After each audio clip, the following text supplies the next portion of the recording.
Can I sit here? The town of Redfield sat quietly along the edge of Highway 18, the kind of small American town that most travelers passed without ever remembering. There were no skyscrapers, no flashing lights, no big tourist signs.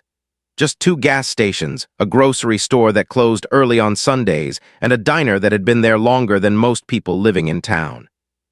The diner was called Maggie's Place. Its red neon sign buzzed softly every night like it had something important to say, but never quite finished the sentence. Inside, the air always smelled like fresh coffee, buttered toast, and the faint sweetness of maple syrup. Every morning before sunrise, the same routine unfolded. Truck drivers stopped for breakfast. Farmers gathered at the corner booth. Retired locals sat at the counter, discussing weather forecasts like they were military operations. And moving through it all was Danielle Carter. Danielle was 27 years old and had worked at Maggie's Place for almost 4 years. She moved with the quiet precision of someone who had learned how to work hard without drawing attention to herself. Coffee poured exactly to the rim. Orders remembered without writing them down. Plates balanced effortlessly along her arm. Most people in town simply knew her as the waitress. Some were kind. Some barely looked at her. But Danielle had long ago stopped expecting much from strangers. She had learned something important growing up. Sometimes survival meant becoming invisible. And Danielle had practiced that skill very well. The weight she carried. Danielle lived with her grandmother in a small house 3 streets away from the diner. Her grandmother, Miss Evelyn Carter, was 72 years old and had raised Danielle after her parents died when she was very young. They never talked much about those early years. The details were blurry. Too blurry. But life had moved forward anyway. Bills had to be paid. Groceries had to be bought. And Danielle worked double shifts most weeks to make sure both things happened. Still, the hardest part of her life wasn't the work. It was the silence left behind by someone who was missing. Her younger brother Malik had disappeared 4 months earlier. One day he was there. The next day his apartment was empty. Police reports were filed. Calls were made. Hospitals were checked. Nothing. The official word was always the same. We'll contact you if we find anything. Danielle had stopped expecting those calls. But she never stopped looking. Every night she searched online forums, missing person databases, and social media posts. Sometimes until 3 in the morning. Then she woke up again at 5 to open the diner. Sleep became optional. Hope became complicated. But she kept going. Because someone had to. A quiet Thursday morning. That Thursday morning looked exactly like every other morning. Rain tapped softly against the diner windows. The early breakfast rush had already passed. Only a few customers remained. Old Mr. Hawkins sat at the counter doing his crossword puzzle. 2 mechanics shared pancakes in the back booth. A young couple tried to calm their crying toddler. Danielle wiped the counter slowly, lost in thought. Her body moved through the routine automatically. Refill coffee. Clear plates. Deliver checks. Repeat. Then the diner door opened. The small bell above it rang. Danielle didn't look up immediately. But something about the entrance felt different. Maybe it was the silence that followed. Or maybe it was instinct. She glanced toward the door and saw him, the man with the crutches. He stepped inside slowly. Tall, broad shoulders, dark jacket zipped halfway up. He moved carefully using a pair of crutches, his right leg stiff and supported by a brace. His face carried the kind of quiet toughness that came from years of discipline. Not the look of someone angry. The look of someone who had survived difficult things. But what caught everyone's attention wasn't the man. It was the dog beside him. A massive German shepherd. Black and tan. Muscular. Focused. The dog wore a tactical harness with a handle across the back and a small patch stitched into the side. K9 unit. The animal walked with perfect control. Calm, alert, eyes scanning the room. Not nervous, not distracted. Professional. Several customers glanced over. One mechanic whispered something under his breath. But the man ignored them. He studied the diner quietly, looking for somewhere to sit where his crutches wouldn't block the walkway. There were only a few open seats. One of them was at a small table in Danielle's section. He approached slowly. Danielle straightened slightly. He stopped beside the empty chair and looked at her. His voice was calm. Respectful. Can I sit here? Danielle pulled the chair out automatically. Of course. He sat carefully. The dog immediately settled beside him without needing a command. Danielle grabbed a mug. Coffee? Yes, please. She poured it. Steam rose from the cup. For a moment, everything felt normal again. But then the dog lifted its head and stared directly at Danielle. The moment everything changed. The dog's body went completely still. Its ears moved forward. Its muscles tightened slightly. Danielle paused mid-step. She had been around dogs before. But something about this gaze felt different. Focused. Intent. Like the dog recognized something. A low sound vibrated from its chest. Not aggressive. Not a bark. Just a deep rumble. Danielle blinked. Is he okay? The man looked down at the dog. Ranger. The dog didn't move. Downed. Still nothing. Now the entire diner noticed. Conversation stopped. Forks froze halfway to mouths. Danielle felt heat rise in her face. I didn't do anything, she said quickly. The man watched the dog carefully. His expression shifted. Confusion. Then curiosity. That's strange, he murmured. Ranger stood up and walked toward Danielle. Slowly, purposefully, every step measured. The dog stopped beside her, then sat, pressing gently against her leg, like he had just found someone he had been searching for. The entire diner fell silent. Danielle stared down at the massive animal. Her heart pounded. What just happened? The man leaned forward slightly. His voice was quieter now. More serious. Ranger doesn't do that. Danielle looked at him. What do you mean? He only reacts like that with people he's been trained to recognize. A strange chill moved down Danielle's spine. That doesn't make sense. The man nodded slowly. No, he said. It doesn't. Then something even stranger happened. Danielle raised her hand without thinking. 3 fingers extended. Palm down. A quick flick of the wrist. The dog immediately dropped flat on the floor. Perfectly still, the way a trained military dog responds to a command. Danielle froze. Her eyes widened. She looked at her own hand like it belonged to someone else. I didn't mean to do that. The man stared at her, completely stunned. His voice dropped to a whisper. That command isn't public knowledge. Danielle swallowed. I've never trained a dog in my life. The man leaned back slowly. Processing. Calculating. Studying her carefully.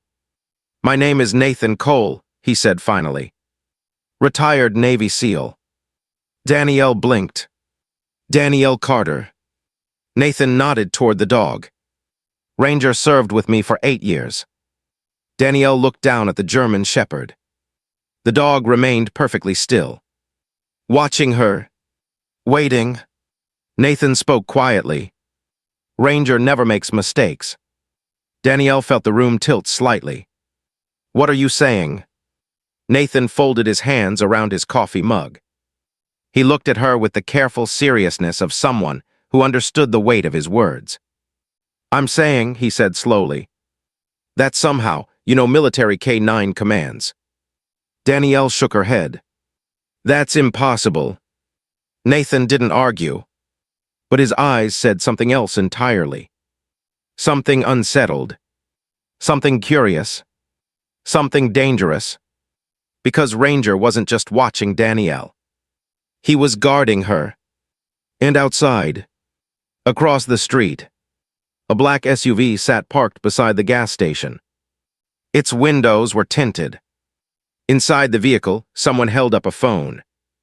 Recording, watching, waiting, and the man inside whispered a name into his radio. "Sir, we've located her." The diner slowly returned to its usual rhythm after the strange moment with Ranger, but for Danielle Carter, nothing about the morning felt ordinary anymore. She tried to continue working the way she always did, moving between tables with a steady smile and practiced efficiency. Yet every few seconds she felt the quiet weight of Ranger's attention following her across the room. The dog no longer growled or reacted sharply, but he watched her with the steady focus of an animal that had already made a decision about something important. Danielle poured coffee, wiped tables, and delivered plates of eggs and toast, but beneath the calm surface, her thoughts were racing in directions she couldn't control.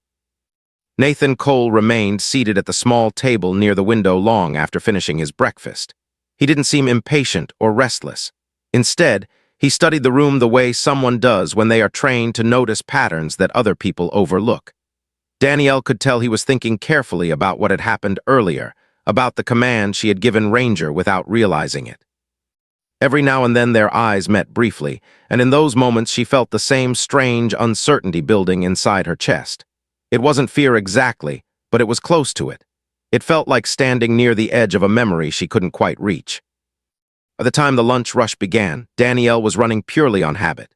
Orders were shouted from the kitchen, plates were sliding across the counter, and customers filled every booth. Nathan stayed quietly out of the way, occasionally giving Ranger a calm hand signal when the dog shifted positions beneath the table. For most people in the diner, the unusual moment from earlier had already faded into something they would tell as a funny story later. But for Nathan and Danielle, it hadn't faded at all. It had only grown more complicated. 2 hours later, the lunch crowd finally thinned out. The clatter of dishes slowed, the kitchen grew quieter, and sunlight poured through the windows in long golden streaks across the floor. Danielle poured Nathan another cup of coffee and finally sat down across from him. She looked tired now, the strain of weeks without proper sleep visible beneath her calm expression. Nathan watched her carefully before speaking. "You're handling this situation better than most people would," he said quietly. Danielle let out a slow breath and folded her hands on the table. "I don't know if I'm handling it well," she admitted. "I'm just trying not to panic." Nathan nodded, fair enough. For a moment, neither of them spoke. Ranger rested calmly beside the booth, his head on his paws but his eyes still open, watching Danielle with quiet attention. Finally, she leaned forward slightly. "You said earlier that Ranger reacts this way to people connected to military training," she said. "You really think that's possible?" Nathan didn't answer immediately. He studied his coffee mug as though measuring how much truth to reveal. "There were programs," he said eventually. "Not public programs, specialized ones. During certain periods, the military experimented with unconventional communication training. Sometimes civilians were involved, especially families connected to defense work." Danielle frowned slightly. "Children." Nathan's eyes lifted to meet hers. "Sometimes." She sat back slowly. The word lingered in the air between them. "That doesn't make sense," she said. "My parents weren't soldiers." "What did they do?" Danielle hesitated. "I'm not completely sure. They died when I was really young. My grandmother raised me after that." Nathan's expression didn't change, but she could see the focus sharpen in his eyes. "What do you remember about those years?" he asked. Danielle opened her mouth to answer, then stopped.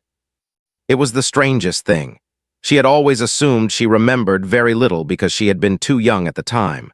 But now that she tried to think about it more carefully, the memories felt different. "Not gone. Just unreachable." She pressed her fingers lightly against her temple as she searched her mind. "I remember pieces," she said slowly. "Rooms that felt really big, bright lights, and dogs." She glanced down at Ranger unconsciously. "Dogs like him." Nathan leaned forward slightly. "And people." Yes, she said quietly. People who were serious all the time, like teachers but not exactly. Nathan nodded once, very slowly. That's consistent with the type of training environment I've heard about. Danielle stared at him. You're serious? I am. The room suddenly felt smaller around her. But why would anyone train children? She asked. Nathan's answer came quietly. Because children learn patterns faster than adults. Before Danielle could respond, Ranger suddenly lifted his head. His ears moved forward sharply. Nathan turned his head toward the diner windows. Outside, across the road, the same black SUV that had been there earlier had returned. Danielle followed his gaze and felt a cold sensation slide down her spine. Do you know them? She asked. Nathan shook his head slightly. No, he said, but I know surveillance when I see it. The SUV remained parked beside the gas station, engine running. Danielle suddenly felt exposed, as if invisible eyes were measuring every movement she made. Why would someone be watching me? She asked quietly. Nathan didn't answer immediately. But the expression on his face said one thing clearly. He believed they already knew the answer. The rest of Danielle's shift passed in a strange blur. She finished her work, cleaned the last tables, and closed out the register while Nathan remained nearby. By the time the sun began to set, the diner was nearly empty. The SUV across the street had disappeared again, but the uneasy feeling it left behind remained. When Danielle stepped outside into the evening air, Nathan was leaning against his truck beside Ranger. You shouldn't go home alone tonight, he said. Danielle crossed her arms. I've been going home alone for years. Not after today. She studied him for a moment, weighing his words carefully. Then she sighed. Fine, she said quietly. You can walk me home. Nathan nodded. The short walk through town was quiet. Streetlights flickered on one by one as the sun sank below the horizon. Ranger walked calmly between them, occasionally glancing back toward the road as though checking for something. Danielle's house was small but well kept. The porch light glowed warmly against the fading sky. Her grandmother was inside reading when they entered, and she immediately looked up with mild curiosity at the unexpected visitors. But when her eyes landed on Ranger, something changed. Her expression tightened ever so slightly. That dog, she said softly. Nathan noticed the reaction instantly. You recognize the harness? He asked. The old woman didn't answer immediately. Instead, she stared at Ranger for several seconds, her face slowly draining of color. Then she whispered something that made Danielle's heart stop. That dog came from the facility. The room fell completely silent. Danielle looked from Nathan to her grandmother in disbelief. What facility? She asked. But her grandmother already knew. The truth she had spent 20 years hiding had finally found its way back to her door. And outside, far down the quiet street, the black SUV rolled slowly past the house without stopping. Inside the vehicle, the man in the passenger seat watched the porch light carefully before speaking into his radio. We've confirmed it, he said calmly. She's the one. The silence that followed Rose Carter's words filled the small living room like a sudden change in air pressure before a storm. Danielle felt as though the ground beneath her life had shifted again, just when she had barely begun to steady herself after the strange events of the day. Her grandmother sat in the armchair with both hands folded calmly in her lap, but Danielle could see the tension in the older woman's shoulders. It was the look of someone who had spent decades keeping a secret sealed away, and had suddenly realized that the seal had finally broken. Nathan Cole did not react with shock. His expression remained composed, though his eyes sharpened with the quiet attention of someone who understood that an important truth had just surfaced. Ranger, meanwhile, remained seated beside Danielle's chair, watching Rose with the steady patience that only well-trained working dogs seemed to possess. Rose took a slow breath before speaking again. I hoped this day would never come, she said quietly, but I suppose I always knew it would. Danielle leaned forward, her voice filled with disbelief and confusion. Grandma, what facility are you talking about?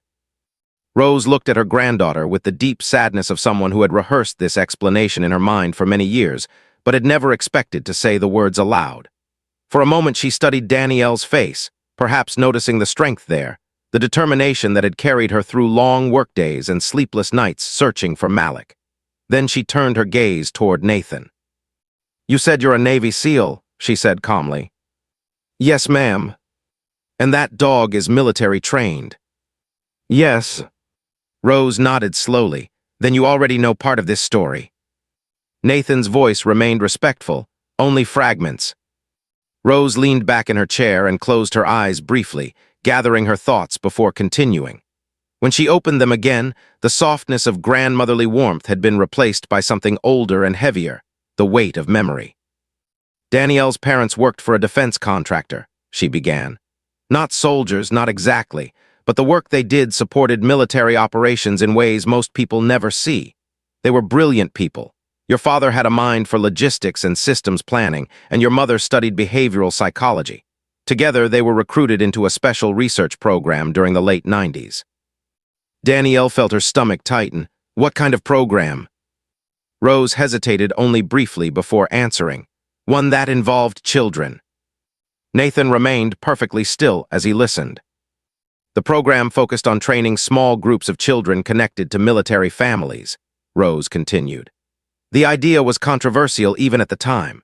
Researchers believed that young minds could retain patterns, signals, and environmental recognition techniques far more effectively than adults. They created a system where children learned communication protocols alongside trained K-9 units." Danielle shook her head slowly, trying to absorb the idea. "You're telling me I was part of something like that?" Rose looked down at her hands. "Yes."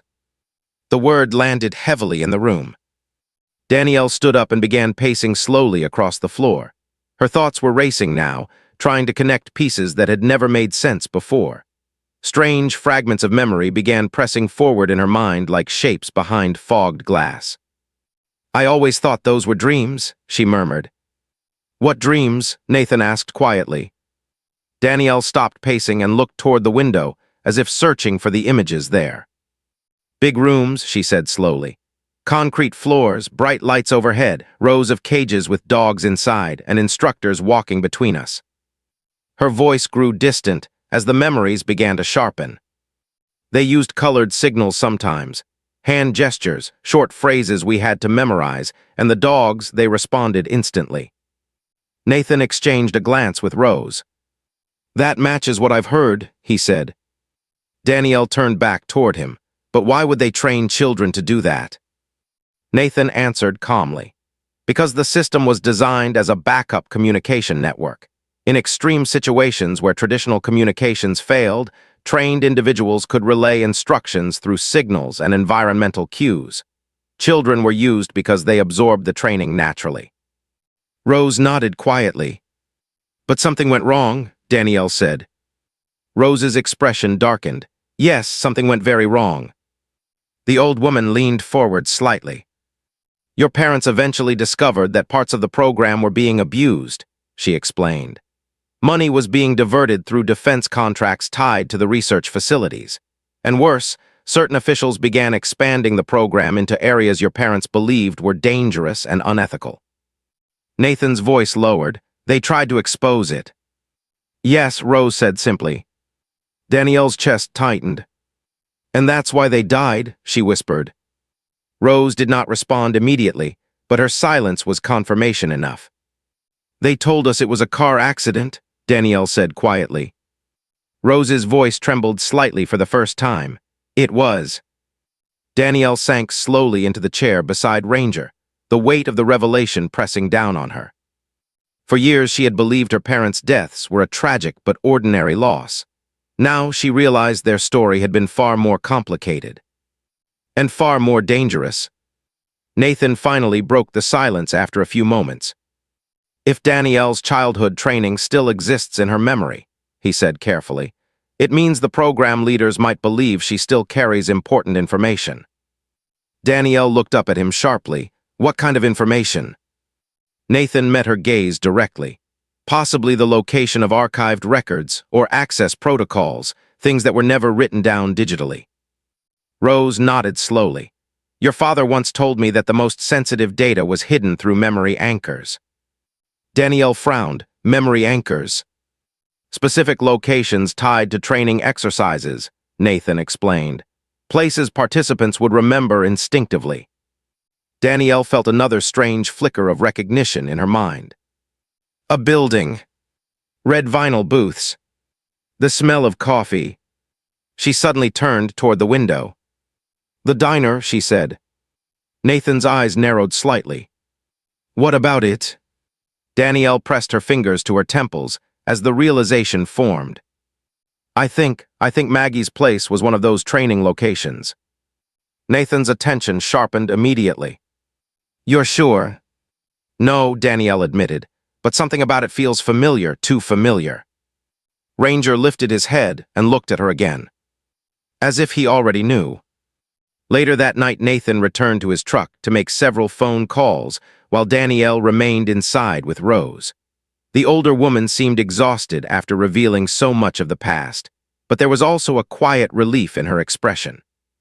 I'm sorry I kept the truth from you, Rose said softly. Danielle reached across and squeezed her grandmother's hand.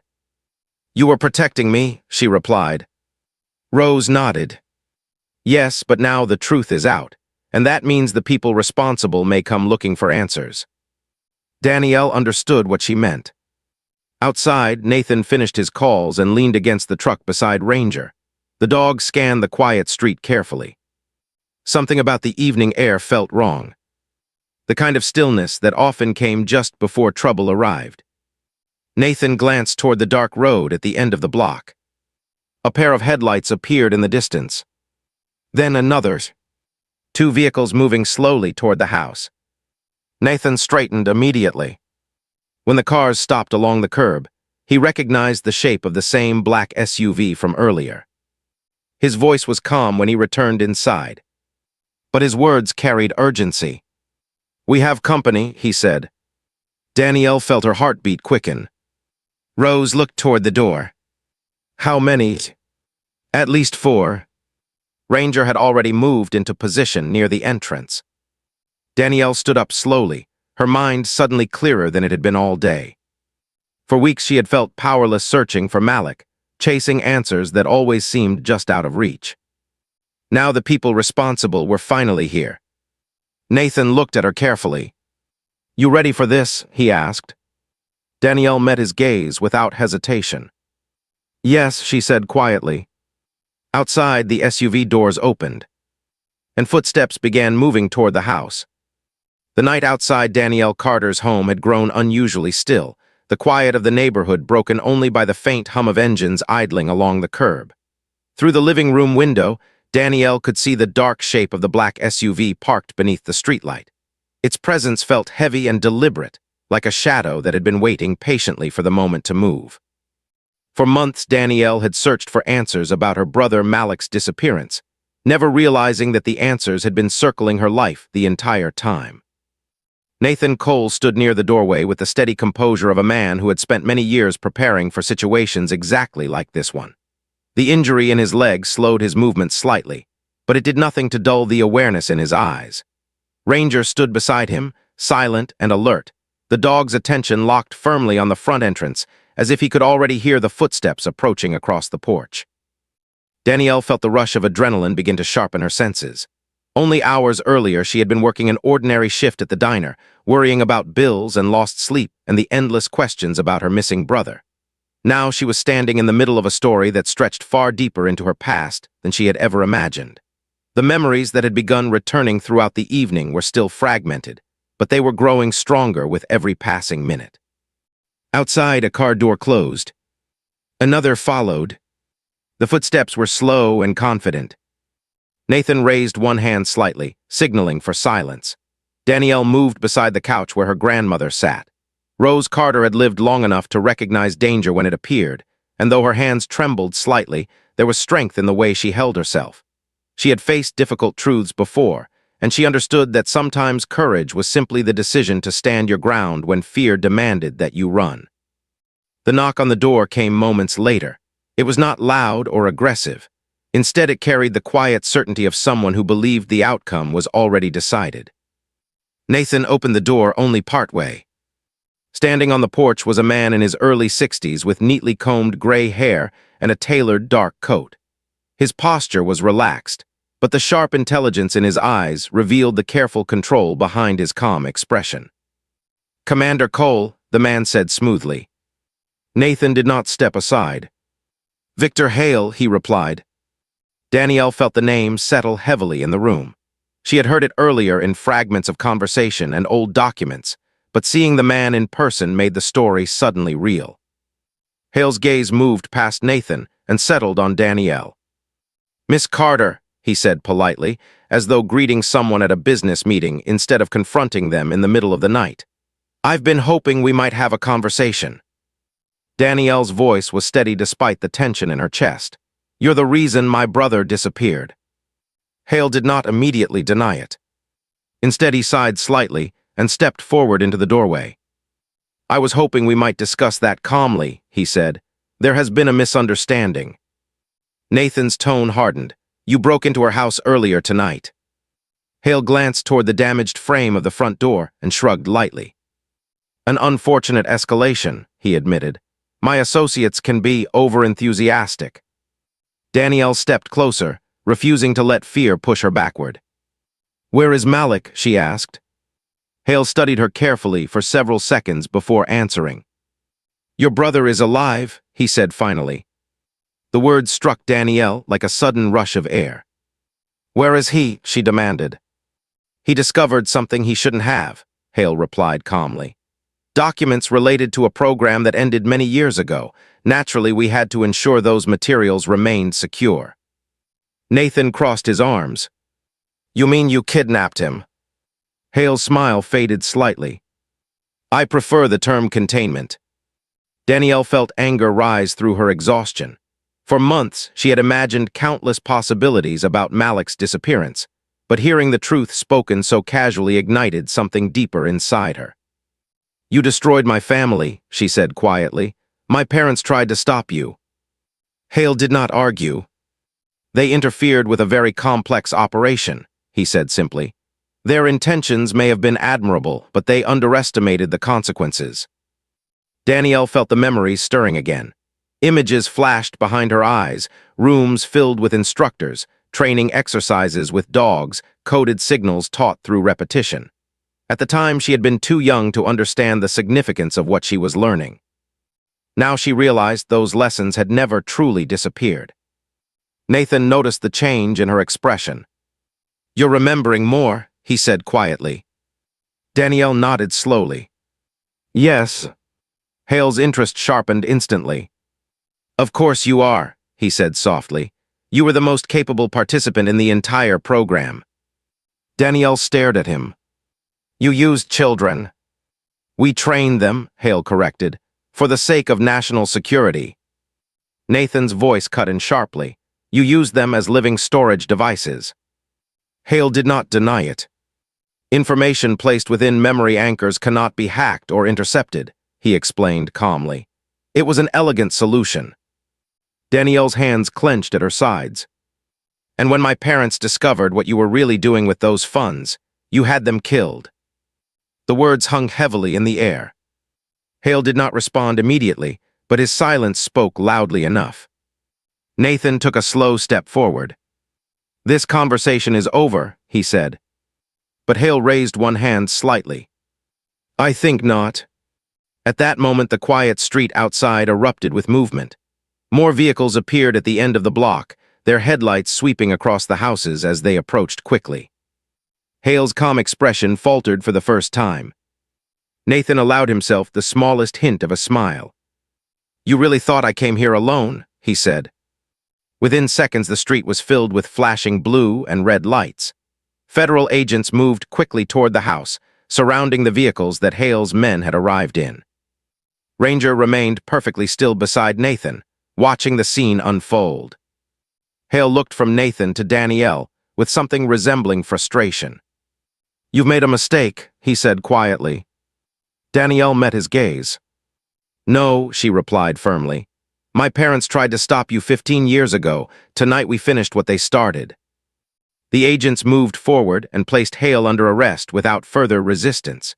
His associates were quickly detained as well, their plans collapsing under the sudden arrival of law enforcement.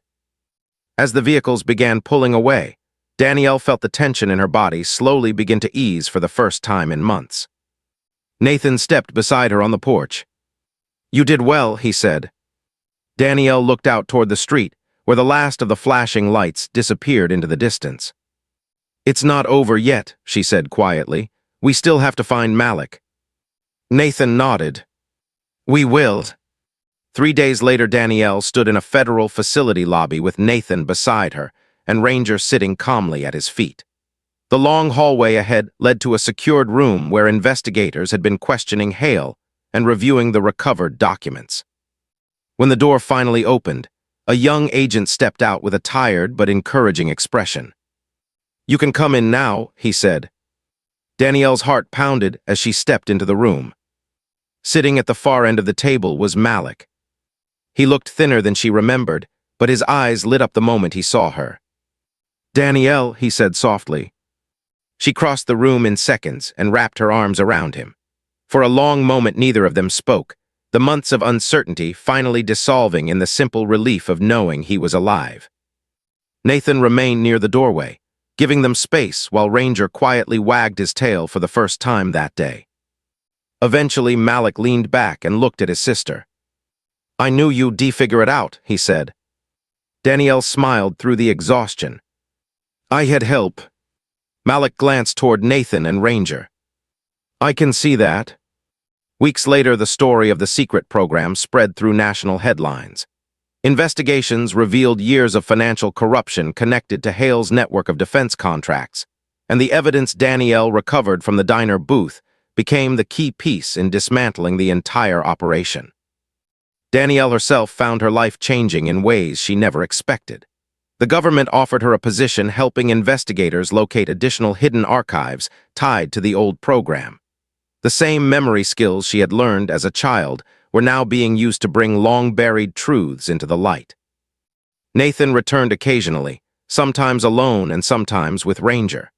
Whenever he visited the diner, the dog still walked directly to the booth by the east window and sat beside it like he had the very first day.